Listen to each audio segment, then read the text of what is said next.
ओम नमः शिवाय। हर हर महादेव। जब भगवान शिव, उनके समस्त बाराती, भगवान विष्णु, ब्रह्मा जी, देवता, उपदेवता, इंद्र आदि सभी कैलाश के लिए प्रस्थान कर चुके और हिमाचल के नगर के बाहर एक सुंदर बगीचे में, एक सुंदर उपवन में आकर ठहरे एवं पार्वती जी के वहाँ पर आगमन की प्रतीक्षा करने लगे। वहाँ पर सप्त ऋषियों ने हिमाचल से कहा, गिरिराज, आप अपनी पुत्री पार्वती की यात्रा का प्रबंध करें। यह कहकर जब मुनीश्वर वहाँ से चले गए तो पार्वती जी के विदाई का और विरह का स्मरण करके हिमाचल कुछ काल तक शोक का अनुभव करने लगे एवं विषाद में डूब गए। उसके बाद हिमाचल ने मैना को संदेश भिजवाया और कहा कि पार्वती को विदा करने की तैयारी करो। मैना भी कुछ देर तक शोक के वशीभूत रही, पर फिर जाकर विधिपूर्वक लौकिक और वैदिक और कुल आचरण का पालन करके उत्सव मनाकर रत्नजटित सुंदर वस्त्रों आभूषणों से पार्वती को विभूषित करके और उनको भगवान शिव के साथ भेजने की तैयारी करने लगे। तब वहाँ पर मैना के कहने से एक ब्राह्मण पत्नी ने पार्वती को पतिव्रत धर्म का उपदेश दिया।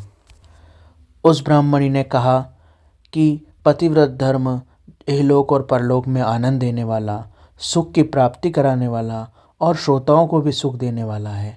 संसार में पतिव्रता नारी धन्य है, वह विशेष रूप से पूजनीय है। पतिव्रता नारी सब लोगों को पवित्र करने वाली है, समस्त पाप राशि को नष्ट करने वाली है। पार्वती, जो पत्नी अपने पति को परमेश्वर के समान मानकर उनसे प्रेम करती है, वह संपूर्ण पदार्थों का भोग करके कल्याणमय गति को प्राप्त करती है। सावित्री, लोपमुद्रा, अरुंधति, शांडिली, शत्रुपा, अनुसूया, लक्ष्मी, स्वाधा, सती, संज्ञा, सुमति, श्रद्धा, मैना और स्वाहा, ये तथा और भी बहुत सी स्त्रियां साध्वी कही गई हैं। यहाँ विस्तार भय से उनका नाम नहीं लिया गया। उन्होंने अपने पतिव्रत के बल से सब लोगों का पूजनीय पद हासिल किया है। ब्रह्मा, विष्णु, शिव और मुनीश्वरों को भी माननीय हो गई हैं। इसलिए तुम अपने पति भगवान शंकर की सेवा करो। वे दीन दयालु, सबके सेवनीय, सत्पुरुषों के आश्रय श्रुति स्मृति में महान बताए गए हैं। श्रुति स्मृति में ही पतिव्रत धर्म को भी बहुत महान बताया गया है। इसके जैसा कोई श्रेष्ठ धर्म नहीं है। निश्चय पूर्वक इस धर्म का पालन करना चाहिए। पतिव्रत धर्म में तत्पर रहने वाले स्त्री को अपने पति के लिए स्वयं ही भोजन बनाना चाहिए। अगर हो सके तो उन दोनों को भोजन साथ ही करना चाहिए। पति से पूर्व अकेले ही भोजन नहीं कर लेना चाहिए। जिस प्रकार पति अपना घर चलाने के लिए विभिन्न प्रकार के परिश्रम करता है, उसी प्रकार से स्त्री को भी घर के लिए घर में ही रहकर परिश्रम पूर्वक सभी चीज़ों की देखभाल, सभी कार्यों की जिम्मेदारी लेनी चाहिए। पतिव्रत धर्म का पालन करने वाली स्त्री को सवेरे जल्दी जाग जाना चाहिए और घर के सभी कार्य पूर्ण करके उसके बाद ही रात्रि में शयन करना चाहिए। छल और कपट युक्त व्यवहार नहीं करना चाहिए। उसे वस्त्र और आभूषण द्वारा तभी विभूषित होना चाहिए जब उसका पति उसके साथ हो। यदि पति परदेश में गया हो तो उसे विभिन्न प्रकार के श्रृंगार नहीं करने चाहिए। पति को कभी तू करके नहीं बुलाना चाहिए। उनका नाम लेके उन्हें नहीं बुलाना चाहिए। उन्हें कटु वचन नहीं कहने चाहिए। उन पे क्रोध नहीं करना चाहिए। अगर कभी कोई कड़ी बात कहनी भी हो तो वह बहुत सौम्यतापूर्वक और संयत शब्दों में कहनी चाहिए। उनके क्रोध करने पर भी कभी कड़े शब्दों में प्रत्युत्तर नहीं देना चाहिए।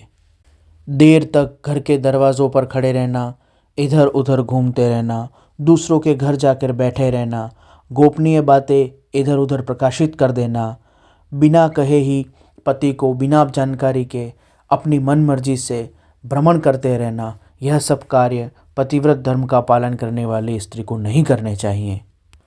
पति का धर्म कार्यों में साथ देना चाहिए।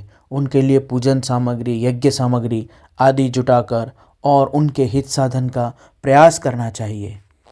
भीड़ भरी सभाओं में, मेले में और उत्सवों आदि में जाने के लिए दुराग्रह नहीं रखना चाहिए। ऐसे स्थानों को दूर से ही त्याग देना चाहिए। पति अगर निर्धन हो, उसके पास वस्तुओं का अभाव हो, तो वह जो प्रेम पूर्वक लाए, अपने परिश्रम द्वारा जो प्राप्त कर सके, उसे ही महाप्रसाद मानकर स्वीकार करना चाहिए। देवता, पितृ, अतिथि, सेवक, गाय और भिक्षुक और याचक, इनके लिए भी उसे अन्न भोजन बनाना चाहिए और बचा के रखना चाहिए। गृह देवी को चाहिए कि वह घर की सामग्री को सुरक्षित संयत रखे और उपलब्ध रखे। वह घर के कार्य में कुशल हो और प्रसन्न रहे। खर्चे की ओर से हाथ खींच रखे, अनावश्यक खर्च न करे। पति की आज्ञा बिना उससे कोई व्रत उपवास भी नहीं करना चाहिए। उसको व्रत उपवास करने से पूर्व अपने पति को अवश्य बताना चाहिए। यदि पति निर्धन हो, नपुंसक हो, दुर्गति हो जाए, रोगी हो, बूढ़ा हो, दुखी हो अथवा सुखी हो, स्त्री को कभी भी उसको छोड़कर अन्य व्यक्ति का साथ नहीं करना चाहिए। सिंदूर, हल्दी, रोली, कुमकुम, काजल, मांगलिक आभूषण आदि सभी का उपयोग करके उसे अपने शरीर को सुंदर रखना चाहिए।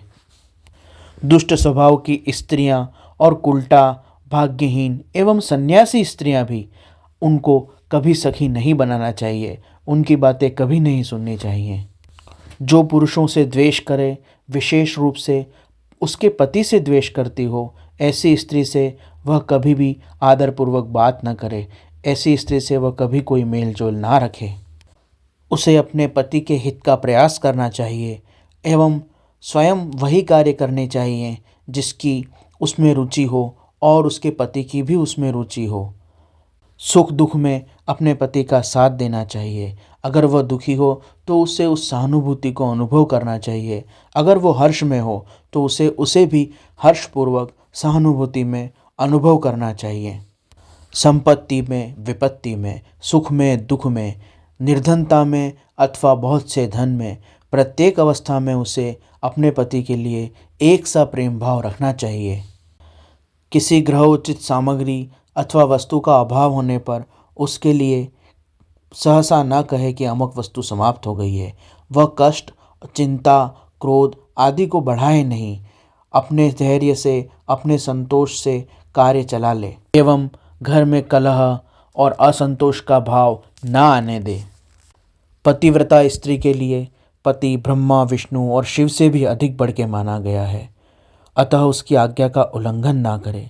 स्वयं धर्म कार्यों को करे और अपने पति से आज्ञा लेकर उनसे भी वह धर्म कार्य करावे।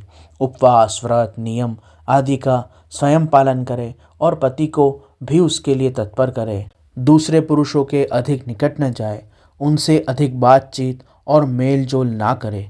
कातर वचन ना बोले। कभी अपने पति के सामने उसकी स्वयं की निंदा और दूसरों से तुलना न करे। कलह और क्रोध को त्याग दे। अन्य लोगों के सामने अन्य पुरुषों से हंसकर और जोर जोर से बातें ना करे। विभिन्न प्रकार के परिश्रम से थक कर और घर की जिम्मेदारियों को पूरा करके जब पति को आते हुए देखे तो उसे अन्न, जल, मन को प्रिय लगने वाले वचन आदि के द्वारा प्रसन्न करे। उसकी थकावट को, उसके दिन भर के खेद को दूर करे और उसे प्रसन्न करने का प्रयास करे। जिस नारी को पतिव्रत धर्म का पालन करना हो, उसे अपने पति को इष्ट देव की तरह, ईश्वर की तरह पूजना चाहिए, उसका आदर करना चाहिए। पति ही देवता है, पति ही गुरु है, पति ही धर्म है, पति ही तीर्थ है और वही व्रत है। इसलिए सबको छोड़कर एकमात्र अपने पति की ही आराधना करनी चाहिए। जो अपने पति को छोड़कर, त्याग कर दूसरों के साथ विचरण करती है, वह उल्लू के जैसी है। जो पराये पुरुषों को देखती है और उनसे मन लगाती है, वह महामूर्ख है। जो अपने पति को कटु वचन कहती है, तू करके बोलती है, वह तो गूंगी ही है।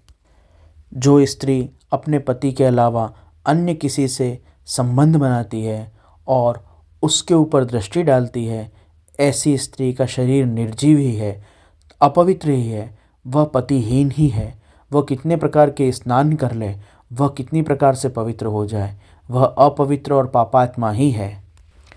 वह माता, वह पिता और वह पति और वह घर और वह बच्चे और वह परिवार धन्य है जहाँ पर पतिव्रता स्त्री रहती है। पतिव्रता स्त्री के दोनों कुल के 3-3 पीढ़ियाँ स्वर्ग में सुख भोगते हैं।